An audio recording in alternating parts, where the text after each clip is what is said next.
Lors de la fête de Noël, elle a déclaré avec un air méprisant « Je te mets au défi de rompre avec moi ou j'ai déjà trouvé quelqu'un de mieux » devant toute sa famille. J'ai simplement répondu « Ne me mets pas au défi » et j'ai repris la bague en diamant que j'allais lui offrir. Alors que je partais, elle est devenue folle en voyant l'image gravée sur l'écrin. J'étais dans le salon de mes futurs beaux-parents, le jour de Noël, couvert de graisse après avoir travaillé sur la suspension de ma Challenger, quand ma fiancée m'a regardé droit dans les yeux et a dit « Je t'aurais oublié dans une semaine ». Mais voilà le truc, je planifiais ma sortie depuis 2 mois déjà. Et ce qu'elle ignorait, c'est que chaque insulte qu'elle m'a lancée ce soir-là ne faisait que creuser un trou plus profond pour elle, car j'avais des preuves de tout. Je m'appelle Luc. J'ai 32 ans. Je suis mécanicien pour engins de chantier, je fais de la boxe 3 fois par semaine et je restaure une Dodge Challenger 1973 depuis mes 25 ans. Et oui, cette voiture allait me sauver de façon que vous n'imaginez pas. Fiona et moi étions ensemble depuis 3 ans, fiancés depuis 8 mois. Si vous me l'aviez demandé il y a 2 ans, je vous aurais dit qu'elle était la femme de ma vie, parce qu'à l'époque, elle était drôle, ambitieuse et me donnait envie de devenir meilleure. Ma mère l'adorait, mes amis l'appréciaient, et je croyais sincèrement que nous construisions quelque chose de vrai. Mais, à un moment donné, entre le choix des faire-part et la signature des devis avec les prestataires, elle a commencé à se transformer en quelqu'un que je ne reconnaissais plus. Voir cela se produire lentement pendant 6 mois a fait plus mal que je ne voulais l'admettre. Nous étions convenus de partager tous les frais du mariage 50-50e. Cela semblait juste, puisque nous travaillions tous les deux à temps plein. Mais chaque facture au compte pour la salle, le traiteur, les arts du photographe finissaient par atterrir sur ma carte de crédit, parce que Fiona n'avait jamais d'argent disponible. Même avec un salaire décent en tant que responsable marketing, elle vivait comme si elle gagnait le double. Toujours avec des ongles parfaits, des vêtements neufs, des brunchs le week-end dans des endroits où un toast à l'avocat coûte 18 $. Mais quand il s'agissait de payer sa part des dépenses du mariage, soudainement, elle était fauchée. Et si je ne pouvais pas avancer? Elle me rembourserait le mois suivant. Ce mois suivant n'est jamais arrivé. Et à chaque fois que j'évoquais le sujet, elle transformait ça en une attaque contre ma personne, me disant que j'étais radin ou que je ne l'aimais pas vraiment si je comptais les centimes. Après des mois de ça, j'ai commencé à me sentir fou, comme si j'étais peut-être le problème. Mon meilleur ami, Ray, que je connais depuis le lycée et qui documente tout comme s'il se préparait à l'apocalypse, a commencé à tenir des registres détaillés après que j'ai mentionné pour la 3e fois que Fiona s'était défilée pour un paiement. Et en novembre, il avait calculé que j'avais avancé environ 11 000 $ de frais de mariage qui devaient être partagés. En plus de ça, je payais encore 2/3 de nos sorties.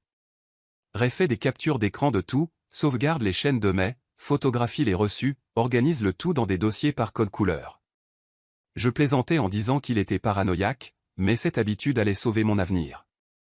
Les signaux d'alarme sont devenus plus clairs en octobre, quand Fiona a commencé à être discrète avec son téléphone, tournant l'écran, prenant les appels dans une autre pièce. Et après 3 ans ensemble, on remarque quand le comportement change. J'en ai parlé à Ray autour d'une bière, et il m'a calmement suggéré de commencer à tenir mes propres comptes, chaque dépense, chaque conversation sur l'argent, chaque promesse qu'elle ferait. Juste par précaution, au cas où les choses tourneraient mal. C'est ce que j'ai fait pendant 8 semaines d'affilée jusqu'à Noël, documentant tout en agissant normalement en surface. L'invitation pour le dîner de Noël est arrivée mi-décembre. Fiona a insisté pour que je sois présent parce que sa mère voulait discuter des détails du mariage. J'ai dit, bien sûr. J'ai fini mon service plus tôt, j'ai passé 2 heures à changer la suspension avant de la Challenger parce que les anciennes pièces étaient HS, je me suis lavé et je suis allé chez ses parents vers 15 heures. À la seconde où je suis entré, j'ai su que quelque chose n'allait pas.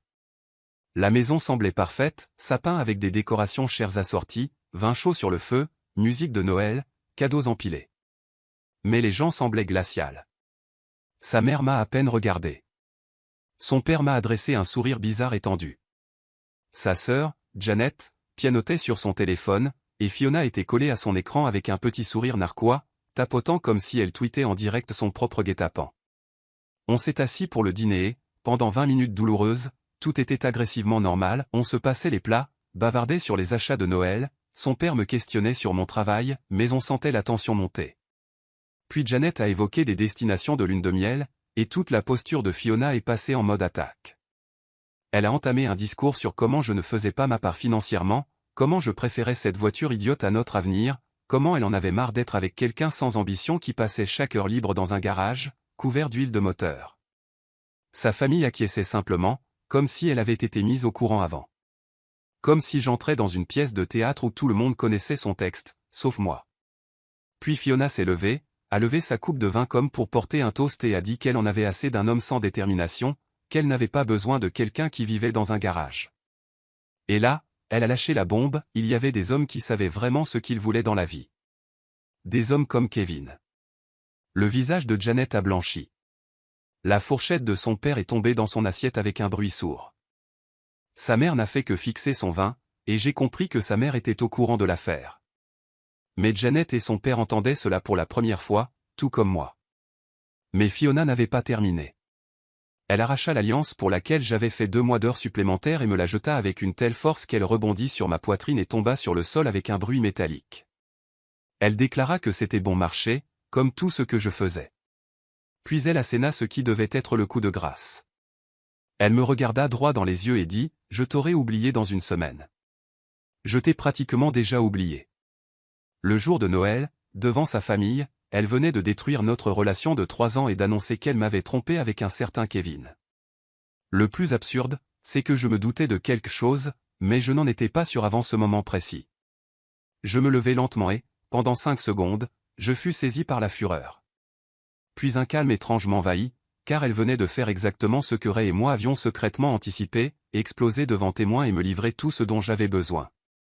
Je me baissai, ramassai l'alliance, sortis le double des clés de mon appartement qu'elle avait de ma poche et le posai sur la table. Je regardai son père et dis, « Merci de m'avoir accueilli. Je suis désolé que cela se termine ainsi. » Puis je sortis, tandis que Fiona commençait à hurler quelque chose que je n'entendis pas. Je restai assis dans mon pick-up pendant 10 secondes, envoyai un SMS à Ray, « C'est fait. » Elle a tout fait exploser. Je lance le protocole maintenant. Et je me rendis chez lui alors que mon téléphone explosait de messages de Fiona qui, en 15 minutes, passèrent de la colère à la confusion, puis à la panique. Réouvrit la porte, jeta un œil à mon visage et dit, « Elle l'a vraiment fait. » Je hochai simplement la tête tandis qu'il attrapait son ordinateur portable, car nous savions tous les deux ce qui allait suivre. Vous voyez, j'avais passé 8 semaines à me préparer exactement pour cela. Non pas parce que je voulais la fin, mais parce que j'avais commencé à reconnaître la manipulation financière et le gaslighting émotionnel que Ray m'avait aidé à documenter. Chaque fois que j'évoquais les dépenses déséquilibrées, elle attaquait mon caractère. Et après des mois de cela, je me sentais devenir fou. Mais Ray m'avait convaincu de tout garder. Capture d'écran, relevé bancaire, email, enregistrement audio. Juste par précaution, au cas où les choses imploseraient et que j'aurais besoin de preuves que je n'étais pas fou. Ce soir-là, assis dans l'appartement de Ray tandis qu'il ouvrait des dossiers de preuves méticuleusement organisés, je ressentis un étrange calme. Car pour la première fois depuis des mois, je n'étais plus confus, je ne doutais plus de moi-même. Je pouvais voir tout le schéma en noir et blanc et je savais exactement ce qui allait suivre. Le lendemain matin de Noël, je me réveillai sur le canapé de Ray avec 23 appels manqués de Fiona et une 50aine de messages qui avaient commencé par des excuses à minuit, étaient devenus des accusations à 3 heures du matin et s'étaient transformés en divagations incohérentes à l'aube. La première chose que je fis fut de changer toutes les serrures de mon appartement, car elle avait ce double depuis 6 mois. Ray était déjà debout, assis à la table de la cuisine avec son ordinateur portable et 3 surligneurs alignés comme des instruments chirurgicaux. Il leva les yeux avec une satisfaction sombre et dit que nous avions tout ce dont nous avions besoin pour démonter sa narration. Le plan était direct, mais méticuleux. Bloquer Fiona partout. Mettre à jour les contacts d'urgence au travail et pour l'assurance pour la retirer. Lancer l'annulation systématique auprès des prestataires du mariage. Et, le plus critique, mener un audit financier complet de chaque dollar que j'avais dépensé et qui aurait dû être partagé 50-50e. Ray avait créé une feuille de calcul détaillée, séparant chaque dépense du mariage par prestataire, date, montant et qui était le contact contractuel pour le paiement. Voir 3 ans de déséquilibre exposé ainsi fut vraiment choquant.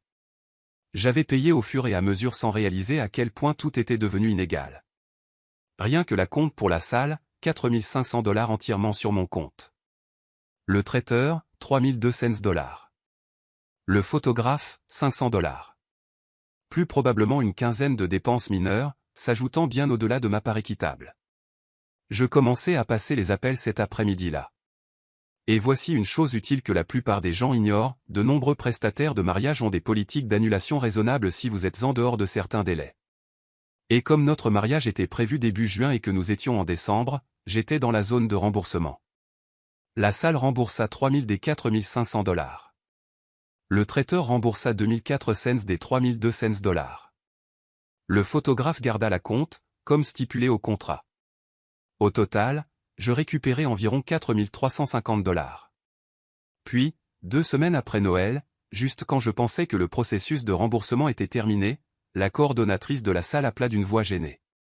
Apparemment, Fiona les avait contactés en prétendant que j'avais volé son identité pour annuler, qu'elle n'avait jamais été d'accord, et ils avaient gelé mon remboursement en attendant une enquête. Je restais assis à fixer mon téléphone, réalisant qu'elle sabotait activement ma capacité à récupérer l'argent que j'avais payé. C'est à ce moment-là que je compris, ce n'était pas une rupture propre. C'était la guerre. Réarriva en 20 minutes. Nous passâmes 3 heures à documenter que tous les paiements étaient sortis de mes comptes, avec mes signatures, en incluant les emails prouvant que j'étais le seul à communiquer avec eux. Nous nous rendîmes sur place le lendemain matin, présentâmes toutes les preuves, et ils dégelèrent le remboursement en 1 heure. Mais tout cet épisode m'avait montré une chose, Fiona ne passait pas à autre chose. Elle brûlait tous les ponts sur son passage. La bague de fiançailles fut plus compliquée, les bijoux personnalisés n'étant pas remboursables. Mais j'avais travaillé avec le bijoutier Marcus des années auparavant, et il me la racheta pour 60% de sa valeur, ajoutant ainsi une somme supplémentaire à mes poches. Alors que Ray et moi analysions les dépenses communes avec une rigueur quasi légale, nous découvrîmes que Fiona avait accumulé 1247 $ de frais qui auraient dû être partagés ou des situations où elle s'était engagée à payer la moitié, mais ne l'avait jamais fait. La fête de fiançailles où elle avait insisté pour avoir des vins chers, le week-end de repérage pour la salle où elle avait réservé une chambre supérieure sans me consulter, et d'autres occasions où elle prenait des décisions coûteuses et développait ensuite une amnésie quant à son remboursement. Ray suggéra les small claims, le tribunal de proximité. J'hésitais, car une partie de moi voulait juste en finir. Mais je me souvins alors d'elle bloquant le remboursement de la salle et compris qu'elle ne laisserait pas les choses se terminer en silence. Nous construisîmes ce que Ray appela la « Bible des preuves », relevé bancaire, capture d'écran de messages avec des promesses de paiement, demande Venmo ignorée, tableau détaillé des dépenses, le tout organisé avec des onglets et un index. Les frais pour déposer la plainte furent de 35 $, et l'audience fut fixée début mars. Pendant ce temps, le comportement de Fiona évolua d'irritant à carrément inquiétant. Les messages, repentants, de Noël disparurent dès le 27, remplacés par des accusations selon lesquelles je l'avais humiliée. Au Nouvel An, elle envoyait déjà de longs textos expliquant comment j'avais ruiné sa vie, comment sa famille était déçue, que sa sœur ne lui parlait plus, et que tout était, d'une certaine manière, de ma faute pour n'avoir pas lutté pour notre relation après qu'elle eut annoncé son infidélité. Elle appela depuis des numéros différents après que je l'eus bloquée. Elle se pointa à ma salle de sport à 2 reprises, jusqu'à ce que le personnel l'en bannisse. Elle fit des allers-retours devant mon appartement si souvent que mon voisin me parla de sa voiture. Elle tenta de venir sur mon lieu de travail, prétextant devoir me déposer quelque chose. Je documentais tout, capture d'écran, historique d'appels, date et heure de ses apparitions, témoignages. Après le 5e incident, j'appelai la ligne de police non urgente pour m'informer sur la création d'un dossier officiel de harcèlement. L'officier fut utile, déclara que ma documentation était solide et que si le comportement s'aggravait, j'aurais suffisamment de base pour demander une ordonnance restrictive. Mi-janvier, Ray débarqua avec quelque chose de gros. En faisant une sorte de cyber-enquête sur ses réseaux sociaux, il découvrit que l'histoire de Fiona avec Kevin n'était pas récente. Cela durait depuis 8 mois, pratiquement depuis nos fiançailles, en avril. Pire, Ray trouva des relevés de cartes de crédit montrant des chambres d'hôtel et des week-ends qu'elle avait prétendu être des conférences professionnelles, ou des week-ends entre filles, tout facturé sur le compte commun des dépenses du mariage. Elle finançait son adultère avec l'argent censé construire notre avenir. Quand Ray me montra ses dépenses surlignées, j'eus la nausée. Il y avait Napa en mai, qu'elle avait appelé une conférence marketing. Un hôtel à la plage en août, supposément un enterrement de vie de jeune fille. Un hôtel en centre-ville en septembre, qu'elle avait justifié par un dîner tardif avec un client. Tout sur la carte du mariage. Je restais assis à fixer ses dépenses, et ce fut le moment où je fus le plus proche de perdre complètement mon sang-froid. La manipulation financière était une chose, mais cela semblait être une trahison calculée à un tout autre niveau. Ray me demanda si j'allais bien, et pendant 1 minute, je fus incapable de répondre. Puis je passai 4 heures dans mon garage à changer les flexibles de frein de la Challenger, parce que j'avais besoin de quelque chose avec des étapes claires et un progrès mesurable. À minuit, j'étais à nouveau froid et concentré. Mais quelque chose avait changé. Je ne me contentais plus de me protéger. J'allais m'assurer qu'il y ait des comptes à rendre, jusqu'au bout. Kevin s'avéra être un chef des ventes de niveau intermédiaire, marié avec 2 enfants, sans aucune intention de quitter sa femme, malgré ce qu'il avait pu promettre à Fiona. Ray trouva le profil Facebook public de la femme de Kevin, montrant une famille de banlieue normale, avec des matchs de foot et des anniversaires. Et à en juger par les posts de plus en plus erratiques de Fiona sur les réseaux sociaux, on voyait qu'elle commençait à réaliser que Kevin s'était servi d'elle et ne quitterait jamais son foyer. Elle avait tout détruit pour un type qui avait menti depuis le début. Et voir cette prise de conscience arriver à travers des posts rageurs sur « les hommes sont tous des ordures » fut presque satisfaisant, d'une manière sombre. C'est à cette période que ma relation avec Laura évolua vers quelque chose de plus. Elle travaillait chez PTS Auto Parts depuis des années. Nous avions eu des dizaines de conversations décontractées, mais ce n'était que du bavardage amical d'atelier. Un jour, alors que je venais chercher des supports de siège, elle mentionna qu'elle restaurait une Camaro SS 1969. Nous parlâmes pendant 45 minutes de géométrie de suspension et de conversion de frein, et je réalisai que j'avais ma première conversation véritablement détendue depuis des mois sans calculer qui devait quoi ou sans me demander si j'étais manipulé. Nous prîmes un café et je parlais sans m'arrêter pendant 45 minutes de contrat avec des prestataires et de préparation pour le tribunal. Bien sûr, j'avais probablement ruiné toute chance d'un deuxième rendez-vous. Mais Laura dit qu'elle était passée par une rupture tumultueuse où son ex avait tenté de prétendre avoir payé pour des choses qu'elle avait financées elle-même, alors elle comprenait. Elle était directe, calme, s'y connaissait, paya son propre café, et être près d'elle semblait être l'exact opposé du chaos épuisant qu'était Fiona. Nous commençâmes à nous retrouver à des expositions automobiles. Plus tard, elle m'aida à installer les sièges dans la Challenger. Et même si aucun de nous n'était pressé, je reconnus que c'était à cela que ressemblait quelque chose de sain, quelqu'un qui venait quand elle disait qu'elle viendrait, qui payait sa part, et qui n'avait pas besoin de drame pour se sentir vivante. D'une manière ou d'une autre, Fiona l'a découvert, et c'est là que les choses sont devenues vraiment folles. Il y a une piste de karting indoor, Velocity Track, que nous fréquentons tous les mois. Un vendredi fin janvier, nous étions là pour un anniversaire quand Fiona a débarqué sans invitation, clairement ivre, faisant irruption dans le hall en hurlant que je l'avais trompée et avait détruit sa vie. Elle a pointé Laura du doigt, l'insultant avec des noms que je ne répéterai pas, disant à tout le monde que je la voyais derrière son dos réécrivant complètement l'histoire. Laura semblait confuse, m'ayant connu seulement 2 semaines plus tôt. J'étais sur le point d'essayer de calmer la situation quand Fiona a attrapé le casque de quelqu'un et l'a lancé contre le mur avec une force telle que la visière s'est fendue. Le gérant a appelé la police. Ils lui ont donné un avertissement officiel pour intrusion et l'ont banni à vie des lieux, et j'ai ajouté tout cela à la « Bible des preuves ». Mon téléphone a vibré avec d'autres messages cette nuit-là, mais j'ai simplement pris des captures d'écran et suis retourné parler de carburateur avec Laura, tandis que la vie de Fiona s'effondrait quelque part, loin de mes préoccupations. La date du tribunal de proximité est tombée un mardi matin début mars. Un de ces jours gris de fin d'hiver où on voit sa respiration dans le parking. Je suis arrivé 45 minutes à l'avance avec Ray, qui portait une mallette digne d'un avocat d'affaires, même si nous n'étions là que pour 1200 misérables dollars. Fiona est arrivée avec 10 minutes de retard, vêtue de son tailleur pour entretien d'embauche, avec des cernes que son maquillage ne parvenait pas à cacher, ne portant qu'un sac à main mais zéro documentation. Lorsque nous avons été appelés, elle tentait sans cesse d'établir un contact visuel, comme si cela pouvait changer l'issue. La juge était une femme d'une 60aine d'années probablement, qui semblait avoir vu toutes les variations possibles de drames conjugaux et n'avait aucune patience pour les sottises. Elle a commencé par demander à Fiona si elle avait des preuves contredisant ma demande de remboursement pour les dépenses partagées qu'elle avait accepté de diviser. Fiona s'est lancée dans une histoire décousue sur la relation étant compliquée et moi gagnant toujours plus.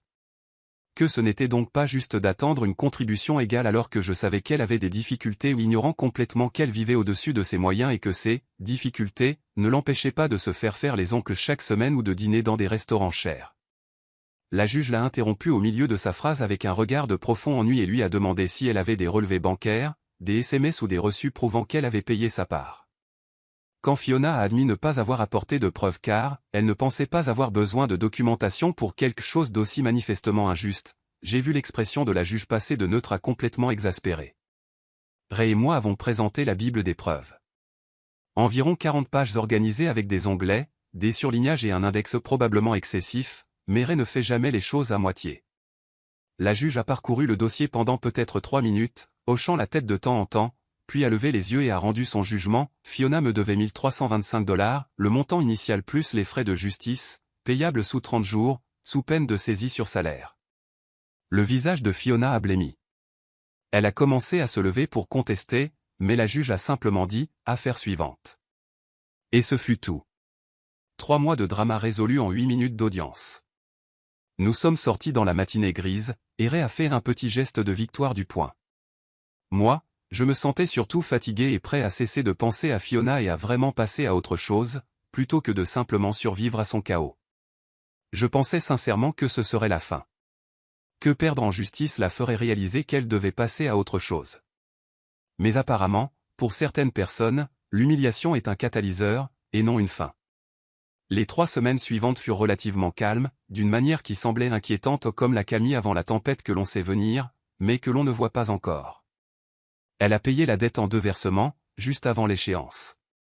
Ses réseaux sociaux sont devenus complètement silencieux. Des amis communs ont dit qu'elle était retournée vivre chez ses parents. Et j'ai commencé à me détendre, à penser que c'était peut-être vraiment fini. Laura et moi passions plus de temps ensemble, à travailler sur les sièges de la Challenger que j'avais acheté avec l'argent du remboursement. Les choses semblaient vraiment bonnes pour la première fois depuis des années, comme si je construisais quelque chose de réel, au lieu de survivre au chaos de quelqu'un d'autre. Puis est venue la nuit du 20 mars, que je me souviens précisément parce que c'était la première nuit véritablement douce du début du printemps. Cette nuit magique où l'hiver se brise enfin. Laura et moi avions décidé de travailler tard dans mon garage, porte ouverte, à installer la nouvelle sellerie que nous avions passé des semaines à choisir. Il était environ 22h30, et nous étions en train de débattre du cheminement des ceintures de sécurité, quand j'ai entendu une voiture s'arrêter très brusquement dehors. Des pneus qui crissent légèrement. Et avant que je puisse comprendre ce qui se passait, Fiona est entrée en titubant dans mon garage. Elle était en pyjama et un gros manteau, tenant ce qui était clairement une bouteille de vin, absolument ivre au point de pouvoir à peine marcher droit. Et elle a immédiatement commencé à hurler à un volume qui a probablement réveillé la moitié de mon quartier. Elle a déversé sa colère, disant que j'avais détruit toute sa vie, que j'avais retourné sa famille contre elle, empoisonné tous ses amis, fait croire à tout le monde qu'elle était la méchante, alors que tout ce qu'elle avait fait était tomber amoureuse de quelqu'un d'autre. Que Kevin l'avait bloquée et que sa femme l'avait menacée d'une ordonnance d'éloignement, et qu'elle l'avait perdue, à cause de moi, d'une manière ou d'une autre. Comme elle avait perdu sa caution parce que son propriétaire avait découvert l'incident du karting. Et d'une certaine manière, dans son esprit, toute cette destruction était de ma faute parce que je n'étais pas assez homme pour lui pardonner ses erreurs et me battre pour ce que nous avions. Laura était plantée là, tenant une clé à molette, l'expression complètement ahurie. Et j'ai sorti mon téléphone pour appeler le 911, expliquant calmement que mon ex-fiancée s'était introduite sur ma propriété sans autorisation, qu'elle était manifestement en état d'ébriété et que j'avais besoin d'une présence policière. Fiona a continué à hurler qu'elle méritait mieux, que Laura n'était qu'un plan cul sans intérêt et qui ne valait pas ce que nous avions eu, que j'aurais dû me battre pour notre relation au lieu d'abandonner aussi facilement, totalement inconsciente de l'ironie. Après m'avoir jeté une bague à la figure à Noël et avoir annoncé sa liaison de 8 mois à sa famille. Les policiers sont arrivés en 8 minutes qui ont paru des heures tandis que Fiona titubait dans mon garage, s'approchant dangereusement de la Challenger, ce qui a commencé à m'inquiéter pour d'éventuels dégâts. Les officiers présents ont géré la situation parfaitement. Ils ont ordonné à Fiona de sortir d'un ton qui ne laissait aucune place à la discussion. Ils lui ont fait un test de sobriété sur mon trottoir, qu'elle a raté de manière spectaculaire. Ils ont vérifié le système et ont trouvé tous les rapports antérieurs pour harcèlement, puis l'incident du karting, puis l'ont arrêté pour intrusion sur propriété privée, ivresse publique et violation des conditions de l'avertissement précédent. Elle a continué à hurler mon nom tandis qu'il la mettait à l'arrière de la voiture de police, les mains menottées dans le dos, disant que j'allais le regretter, qu'elle ne me laisserait jamais l'oublier, que j'avais ruiné 2 vies et tout un tas d'autres choses incohérentes et délirantes qui n'ont probablement pas aidé sa situation. Puis ils sont partis, gyrophares allumés, et la rue est retombée dans le calme, avec seulement le bruit des grillons et la circulation lointaine de la route. Laura m'a regardé, mi-inquiète, mi-déstabilisée, et m'a demandé si cela arrivait souvent. Je lui ai dit que non.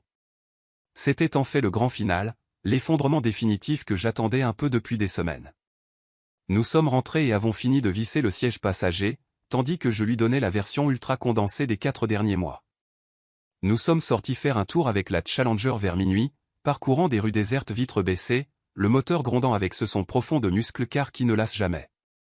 Et j'ai réalisé que Fiona s'était trompée sur à peu près tout mais particulièrement sur une chose.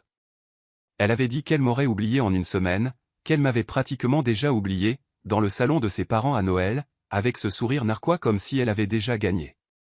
Mais nous y étions, presque 3 mois plus tard, et c'était elle qui n'arrivait pas à lâcher l'affaire, qui avait détruit sa propre vie en essayant de prouver un point qui n'avait même pas de sens, qui avait troqué quelque chose de stable pour quelque chose d'éphémère et avait ensuite blâmé tout le monde quand tout s'était écroulé.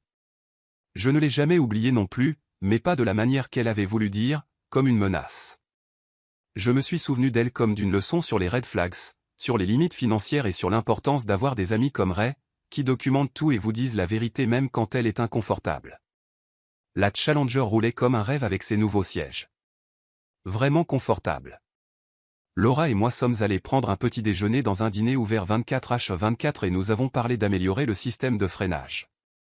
Et quelque part en ville, Fiona devait affronter les conséquences de ses propres choix, ce qui, honnêtement, n'avait plus rien à voir avec moi. Elle voulait être inoubliable. Elle voulait être celle qui était partie la tête haute pour trouver mieux.